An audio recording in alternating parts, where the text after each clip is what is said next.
Holy crap, this might just be one of the worst game-winning attempt kicks I've ever seen. We're at Green Bay taking on the Eagles, and don't get me wrong, the weather has been pretty rough, and it already delivered some rough kicks. Absolute shank of a punt that went all of 31 yards with a positive bounce, but things are going to get crazy as this game was going to look like a Big Ten West classic with more punts than points by either team before the game was going to come to an end. We see one of the most questionable decisions, which is when the Eagles, who are up by 3 points with 33 seconds left in the game, throw a deep ball when a punt here almost guarantees a win at the end of the game, and it results in the Packers getting the ball back on the 35-yard line with a short drive later, and all of a sudden they have a chance to kick a 64-yard field goal. Now the first attempt is not the one I'm talking about because McManus hits it and it falls about a yard or two short, which, hey, it's cold, it is what it is. But after a quick attempt to pick up a couple of yards fails, we get to see them trot McManus when a kicker knows 100% that this kick is out of his range, and the result, surprisingly to some, unsurprisingly to others, is him hitting the ball super thick, trying to put every ounce of bussy he's got in his body into this one. And the result being that this ball ends up not even in the same zip code as the uprights. I mean, shit. If the ball was sentient, it wouldn't even know it was trying to get to the uprights. It was that far off.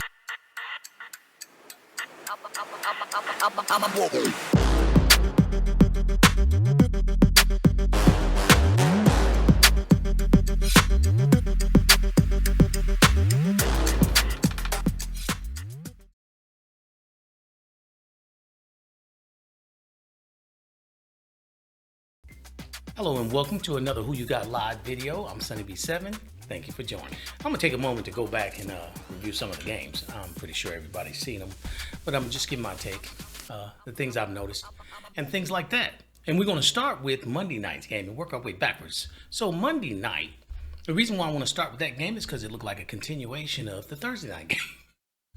I think I talked about the Denver Raiders game so bad. The Eagles and Packers tried to prove and just happened to them. So it looked like it was a week thing. It was like this week, everybody was suffering from the same illness. I'm just saying. It was, Now, granted, the Eagles game was cold and windy, so you're going to get that. But here you go. I've got a question. Somebody tell me what's wrong with this picture. Anybody? Yeah. There's no goalpost in it. It's a kicker kicking a field goal, and the goalpost is not in the picture. So it begs the question, where the hell did he kick it? Is there somebody out in the parking lot? Talking about, sign it first. Damn, you just going to kick the ball over here and you ain't going to sign it? So apparently he kicked the ball the first time. There was a timeout call. So when he kicked the ball, it went straight down, and it landed right in front of the goalpost. It was just about 2 yards short. So they had him re-kick. And when he re-kicks, he made damn sure you wasn't going to be able to think it was going to be good. I don't know where the hell he was kicking. I mean, it's funny, but it was cold and windy. But I'm going to tell you right now, Katrina couldn't have pulled the ball that far to the left. There was something else at play. Maybe some giant magnets. I don't know. But I don't remember ever seeing a kicker kick a ball like that.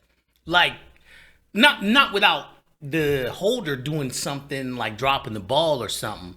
But for a kicker to just kick, I know the hole was a little off.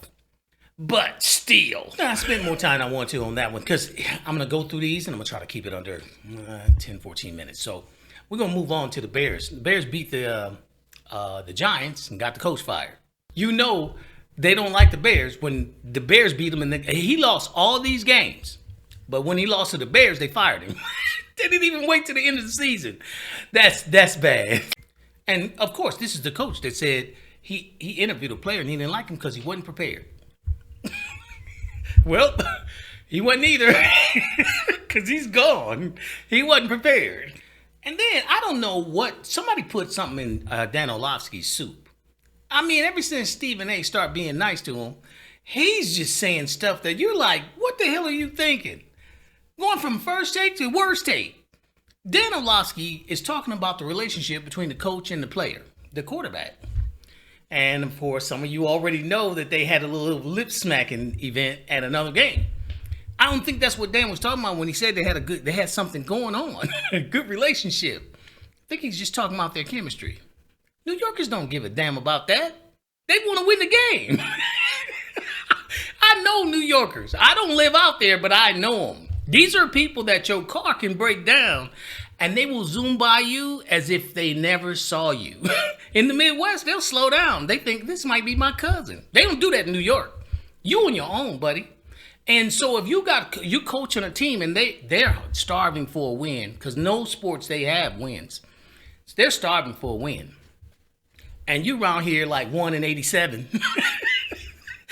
That's not his real record, but close. And you talking about, and Dan Orlovsky talking about his relationship with the quarterback. I don't know what's going on with Dan. That might be a second string quarterback thing. I don't know. But I don't think anybody cares. I've never seen anybody say, hey, listen, they're losing a lot of games, but his relationship with that quarterback is just it's the greatest thing ever. No one and one last thing about that, I see Caleb Williams is changing a lot of minds. They're sitting at the top of the division at 6-3. I heard a lot of talk about him being garbage. Yeah, it's pretty quiet now. The kid can play. I saw him at Oklahoma. I saw him at USC. The kid can play. He doesn't play the way you want him to play. He plays the way he plays. And when they let him do what he does, you see what he does. Rodgers the same way. He don't play the way you want him to play. He plays the way he want to play. And he does well at what he wants to do. It is what it is. And moving on, Rams and Lions they're rolling. I can't say much about them. They're two good teams that's playing very good football at this time of year.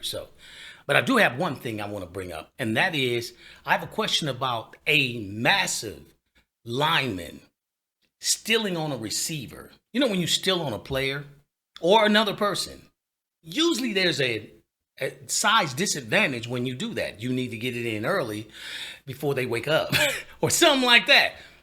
But to see a big lineman like that haul off and hit an unsuspecting receiver is disturbing. Because first of all, there is nothing that bad in that game where you should do that. And you're playing under the lights. The lights are on, the people are watching, the cameras are on, and the play is done. So you didn't even intend to get away with that. You playing in the trenches. I know them offensive linemen have done things to you. Tripping, kicking, spitting. Oh, I know. I ain't seen you haul off and hit one of them. I haven't seen you hit one of them big boys. You giving money back to the league. You barely get paid. When the taxman, the agent, and the league get done with your ass, you ain't got no money. And so you just haul off and hit him. You could have waited by the bus and hit him. I'm not promoting anything. I'm just saying this is, when you see things, times people will point out how dumb some players, dumb moves they make. And you want to defend them. You want to say, well, it was this, well, it was that. I know there's a bunch of NFL players that this weekend is going to jump out and go, well, the reason he did it, I don't care what reason you got. You shouldn't have done it. What did you get? It just cost you a bunch of money. He got the win. He's got his check. He keeping his money and probably getting some of yours. And life goes on. And if I was that team, after he come from the suspension, I'd sit his ass on the bench for a couple games. I'd be like, if you feel like you can just haul off and hit somebody and cost us points and yardage, you ain't ready to play yet. I'm sure somebody's hit you before or hurt your feelings before. Anyway, I'm going to move on because I'm trying to figure this out. The Jags scored for 3 quarters. And that was it. I didn't see the game. So did they leave? Because they didn't score nothing in the 4th. And they held the opponent to only 10 points in 3 quarters. That's it. But in the 4th quarter, 26. So what happened? I don't know, man. Listen, football, it's strange now. I feel like I don't feel like this is everyday football. I feel like they're doing things that you're not used to seeing. Hell, if I'd have known they was going to be this bad, I'd have got the NFL ticket. I'm just saying. Shit, it's worth it if you're going to see them mess up like this. These are amateurs. And like I say, always for the people who say, oh, you wrong playing. Well, look, I'm pointing out, but they ain't either. 4th quarter, I could have went out there and put on a uniform and got in there. They wouldn't even known it was me.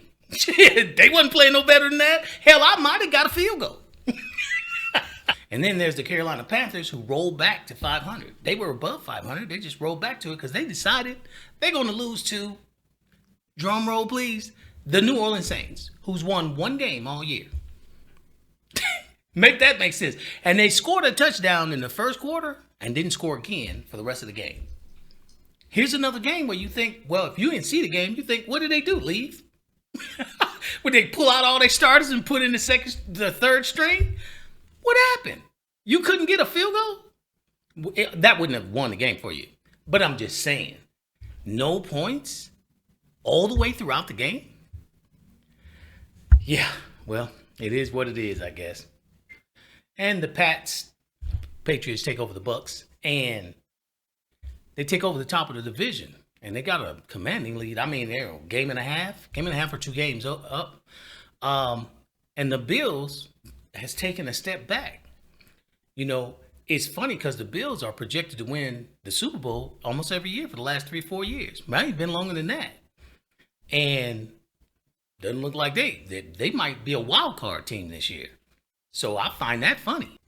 And what else I find funny is that they keep getting projected to win all of it while they do the same thing they've been doing the whole time. All 5 years. Falling short. This is one of them teams that get credit for doing nothing. Now, this is the team, Cardinals. They're not a team that's getting credit for anything. But here's something funny. Kyler Murray, he lost some games. Everybody was talking about, yeah, he's 100% gone.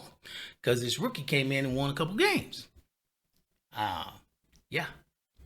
Well, they just hung a 44 piece on this rookie. And I went back and looked at the schedule and saw that Kyler Murray lost an average of 4 points. Now, I know they say it ain't if you win or lose. I mean, it ain't how you win or lose. It's if you win or lose. I get that. But 4 is a lot closer than 22. If I lose by 4, I'm going, damn, I could have won that. We could have done something different in a drive. But if you lose by 22, you shouldn't even showed up. You shouldn't even got off the bus. A forfeit sound better than a 22-point loss in the NFL. And to add to that, the Steelers had a bad day. But hey, they're in the NFC North. You can have a bad day and still be good. They still lead the division after a bad loss. That's just how it is. You got the Browns and the Bengals in your division, you good. Only thing you got to worry about is the Ravens, and the Ravens just not waking up. The Ravens been asleep for about 5-6 games. So, yeah, they're good. I don't see any problems. I don't know why everybody's panicking. They still going to win the division.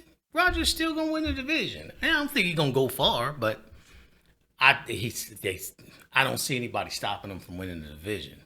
And lastly, all 4 teams that's on a bye this week, Cowboys, let's see who it is. Bengals, Cowboys, Titans, and Chiefs. All of them lost their last game. Talking about perfect timing. They needed a break. And that's all I have for today. Thanks for watching. Hope you like, share, and subscribe to the content. Until next time, take care.